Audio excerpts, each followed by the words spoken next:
অনুগ্রহ করে বলবেন যে আপনি কেন উপদেষ্টা হলেন না? দেখুন, এই বিষয়টা নিয়ে সোশ্যাল মিডিয়াতে যেভাবে আলোচনা চলছে আমি অনেকটাই বিব্রত। বিশেষ করে অনেকে লেখালেখি করছেন, অনেকগুলো মিডিয়াতে উঠে এসেছে।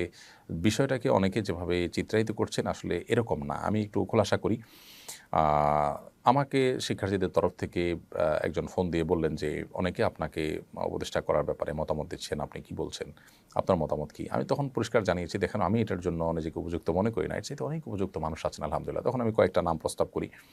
এর মধ্য থেকে তারা আ বিভিন্ন ক্রাইটেরিয়া বলেন। সেই ক্রাইটেরিয়ার আলোকে ডক্টর আহমদ খালেদ হোসেনের নাম বলি। তখন তারা উনার নাম্বার চান, আমি নাম্বার দেই এবং পরবর্তীতে উনার ব্যাপারে দেশের বড়, বড় ইসলামিক দলগুলো, বড়, বড় নেতৃবৃন্দের সাথে আলাপ হয়েছে তাদের সবার পক্ষ থেকে পজিটিভ রিপ্লাই পেয়েছে। পরবর্তীতে তিনি নির্বাচিত হয়েছেন আলহামদুলিল্লাহ। তো আমাকে এখানে চূড়ান্ত করে ফেলেছেন তারা। তারপর আমি ডিনাই করে ফেলেছি। আমি এত মহানুভব আ মানুষ বা এত মহান মানুষ আসলে না।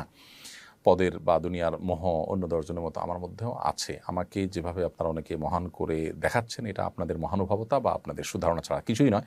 কোনো ক্ষেত্রে এটি কিন্তু বাড়াবাড়ি বা অতিরঞ্জনের পর্যায়ে চলে গেছে। আমি নিজেই আসলে কিছুটা বিব্রত। বিষয়টি আসলে জানাজানিই হতো না, কিন্তু আলেমদের একটা ফোরামে এটা নিয়ে পরামর্শ হয়েছে। সেখান থেকে আসলে কেউ সোশ্যাল মিডিয়াতে লিখেছেন, সেখানে থাকা আলেমদের কেউ। আবার এটা যখন আমার সাথে ফোন আলাপ হয়, তখন সামনে কয়েকজন ভাই ছিলেন। এখান থেকেও জানাজানি হয়েছে।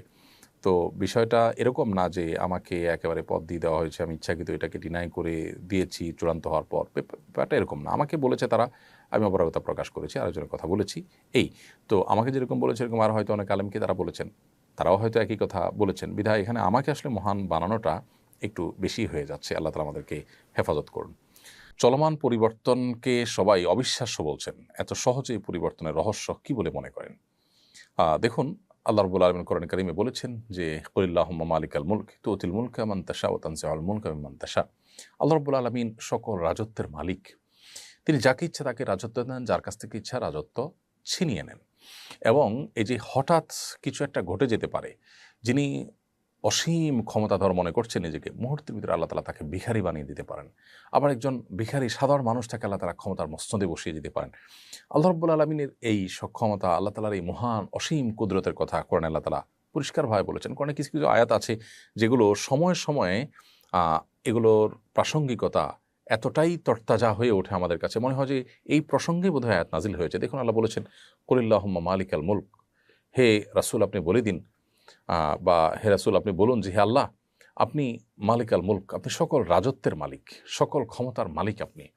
তুতিল মুলকা মান তাশা, আপনি যাকে ইচ্ছা তাকে রাজত্ব দেন। ওয়া তানজিউল মুলকা মিম্মান তাশা, যাকে ইচ্ছা তার কাছ থেকে রাজত্ব ছিনিয়ে নেন। দেখুন, এত দ্রুত পরিবর্তন হয়ে যাবে এটা কেউই কল্পনা করেনি। কোনো পক্ষ কল্পনা, দেশের কোনো মানুষ কল্পনা করেনি। মানুষের কল্পনাতীত বিষয় ঘটিয়ে আল্লাহ রাব্বুল আলামিন মূলত মানুষের সকল প্রেডিকশন, মানুষের সকল ধারণা সবকিছুকে ভুল প্রমাণ করে দেন। আল্লাহ সুবহানাহু ওয়া তাআলার হাতেই যে সবকিছু, এটি এই সমস্ত ঘটনার মধ্য দিয়ে প্রকাশ হয়, প্রমাণ হয়। অতএব একজন মানুষ, তিনি তার ক্ষমতা, তার জীবন, তার যৌবন, তার সম্পদ এগুলো পেয়ে অহমিকা করবেন না, অহংকার করবেন না, অহমিকা প্রদর্শন করবেন না। কারণ যেকোনো মুহূর্তে সেগুলো আল্লাহ তাআলা ছিনিয়ে নিতে পারেন। আবার অন্য কারো সেগুলো না থাকার কারণে তাকে তাচ্ছিল্যও করবেন না। কারণ যেকোনো মুহূর্তে আল্লাহ তাকে দান করতে পারেন।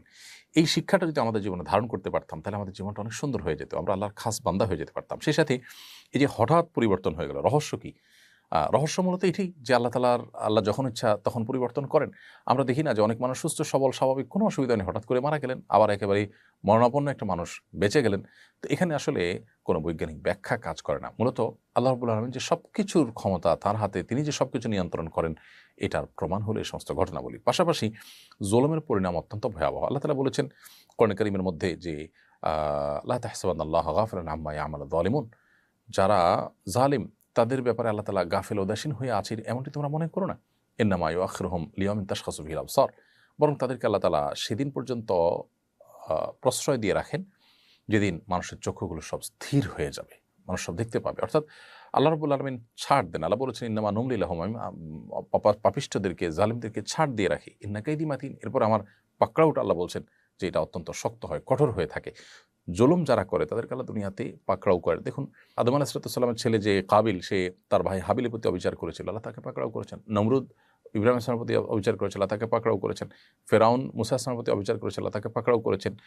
নূহ আলাইহিস সালামের প্রতি তার জাতি অবিচার করেছিল, তাদের পাকড়াও করেছেন। আদ সামুদ জাতি তাদের নবীর প্রতি পাকড়াও অবিচার করেছে, তাদেরকে আল্লাহ পাকড়াও করেছেন।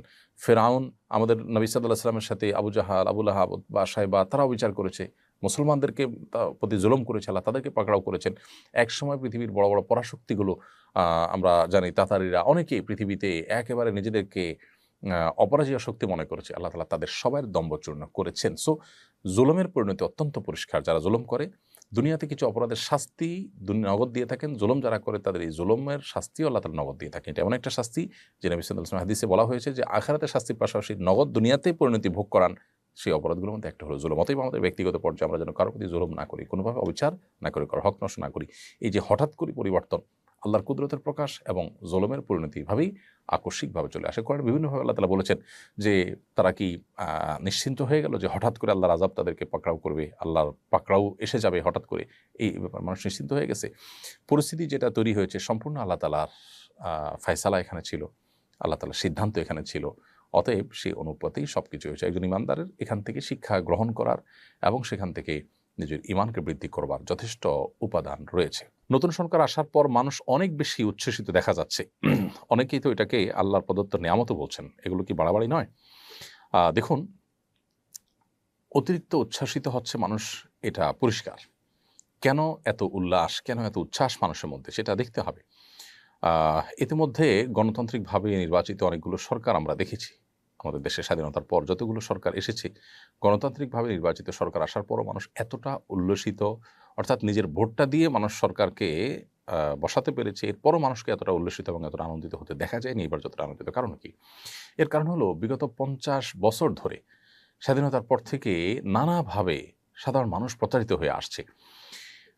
তরুণ নির্মাণের নামে নেতাদের খুশি করার জন্য, তাদেরকে পাম্পটি দেওয়ার জন্য, তাদের তেল মারার জন্য কোটি কোটি টাকা খরচ করা হয়, নানানভাবে অপচয় করা হয়, অথচ এদেশে বহু বহু মানুষ না খেয়ে থাকে।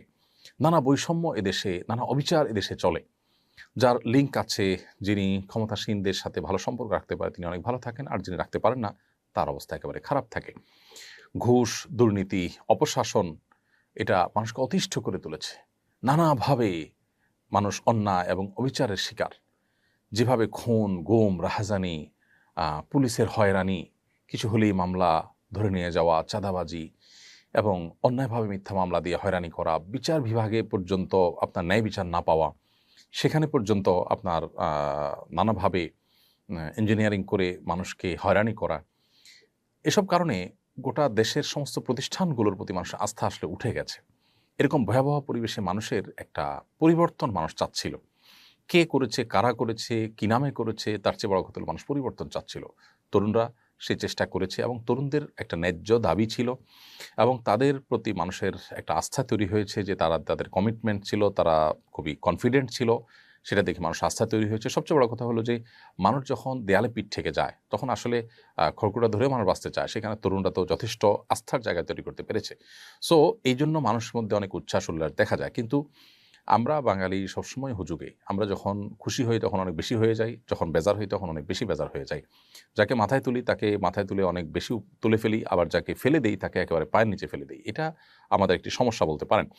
তো এই জন্য অতিরিক্ত বাড়াবাড়ির জায়গা থেকে আমরা এটাকে আল্লাহর নেয়ামত বা আল্লাহ প্রদত্ত ডাইরেক্ট এরকম কিছু বলছি। হয়তোবা আল্লাহ তাআলা এটা আমাদের প্রতি অনুগ্রহ করেছেন, সেজন্য দিয়েছেন, মাজলুমের প্রতি রহম করেছেন আল্লাহ তাআলা। আবার হয়তো এটা আমাদের জন্য নতুন কোনো ফাঁদ।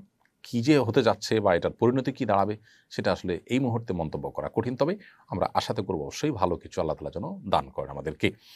অতএব এই বাড়াবাড়িটা আমাদের করা যাবে না। বিগত ৫০ বছর ধরে মানুষ যে নিগৃহীত, মানুষের যে জীবনের নিরাপত্তা, মানুষের খাদ্যের নিরাপত্তা, মানুষের ন্যায় বিচার পৃথিবীর অন্যান্য দেশে যেরকম মানুষ পায় নিশ্চিন্তে, সেরকমটি বাংলাদেশে হয়নি। মানুষের খাদ্য, মানুষের পানীয়, মানুষের ঔষধ নিরাপদে কিনতে পারবে, ভেজালের কোনো টেনশন থাকবে না, এরকম বিষয় হয়নি। আপনি অন্যান্য দেশগুলো যেগুলো আছে, আমাদের এশিয়ার যে মধ্য এশিয়ার যে সমস্ত বা দক্ষিণ এশিয়ার যে সমস্ত দেশগুলো আছে, এই দেশগুলোতে আপনি দেখবেন যে এই বিষয়গুলো নিশ্চিত করা হয়েছে। এমনকি অর্থনৈতিকভাবে আমাদের পর্যায়ের অনেক দেশ আছে যে দেশগুলোতে খাদ্যে ভেজাল দেওয়া, পানিটা নিরাপদ, আপনার পানিতে ঝামেলা থাকা বা অস্বাস্থ্যকর পানি, তারপরে ওষুধে ভেজাল, এগুলো মানুষ কল্পনাও করতে পারে না। ন্যায় বিচার সেখানে আছে, প্রতিষ্ঠা করা হয়েছে। আমাদের এই দেশটিকে নানাভাবে নিজেদের স্বার্থের জন্য প্রতিষ্ঠানগুলো ধ্বংস করে এমনভাবে শেষ করা হয়েছে যে মানুষ আসলে আল্লাহর কাছে ফরিয়াদ করছে রীতিমতো। সো এই নতুন যে সরকার আসলো, আসার পর মানুষের প্রত্যাশাও সেজন্য অনেক বেড়েছে, মানুষের উল্লাস অনেক বেশি। তবে উল্লাস না করে আল্লাহর কাছে শুকর আদায় করা উচিত। আমাদের অহংকার করা উচিত নয়। কারণ অহংকারকে আল্লাহ তাআলা একেবারেই পছন্দ করেন না। অহংকার পরিণাম ভালো হয় না। আমরা বিগত সরকারের অহংকারের পরিণতি আমরা দেখেছি। সো অহংকার যেন আমাদের মধ্যে না আসে। সাধারণ মানুষ এবং যারা ক্ষমতায় এসেছেন তাদের সবাইকে বিনয়ী হতে হবে, আল্লাহ শুকরিয়া আদায় করতে হবে, আল্লাহমুখী হতে হবে। আল্লাহ আমাদেরকে সেই তৌফিক দান করুন। আসুন্নাহ ফাউন্ডেশন, উম্মার স্বার্থে সুন্নাহর সাথে।